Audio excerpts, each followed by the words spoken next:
Another day, another basketball stories na naman ang pagkukwentuhan natin. At ngayon nga ay pag-uusapan natin ang rason bakit ang lamya ng galaw ngayon ng Pistons at ang balitang nagsalita na nga po ang NBA sa naging Game 4 ng Los Angeles Lakers at Houston Rockets. Dahil nga po sa pagkakabaon ng number 1 seed na Pistons sa 1-2 sa kanilang serye laban sa Orlando Magic ay nagdedelikado na nga po ang kanilang kalagayan sa playoffs. Since kapag natalo pa nga po sila bukas ng umaga sa kanilang Game 4 ay mas lalo pa nga po silang mababaon sa 3-1. Kaya kailangan na nga po na maging desperado ang Pistons sa kanilang susunod na game.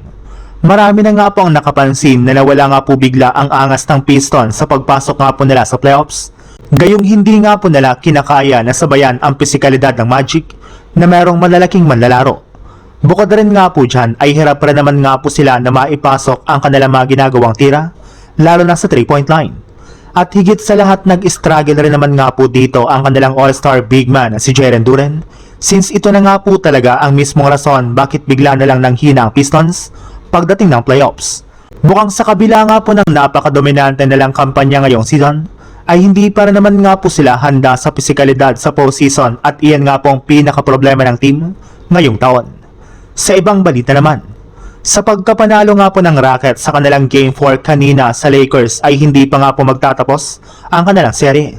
Di nga po kagaya ng mga nakalipas nilang laban, ay mas maganda na nga po dito ang kanilang depensa at pumapasok na rin naman nga po ang kanilang shooting na siyang rason bakit na-outplayed nga po nila ito sa kanilang buong game.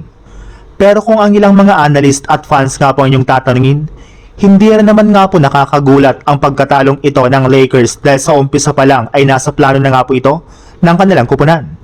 Mas maganda nga na po sa imahe at kita ng Lakers kung magkakaroon pa sila ng last game sa first round ng West Playoffs na gaganapin sa loob ng kanilang home court. Pero sadyang trending pa rin nga po talaga sa social media ang naging tawagan sa Game 4 ng Los Angeles Lakers at Houston Rockets. May ilang mga analyst na rin naman nga po ang nagsabi na masyado na nga pong soft ang liga patungkol sa mga pisikalang nangyayari sa loob ng court. Wala rin naman nga pong rason ang mga referee para i-eject sina Adotiero at DeAndre Ayton sa Game 4 at kailangan nga po itong ereklamo ng Lakers sa mismong NBA.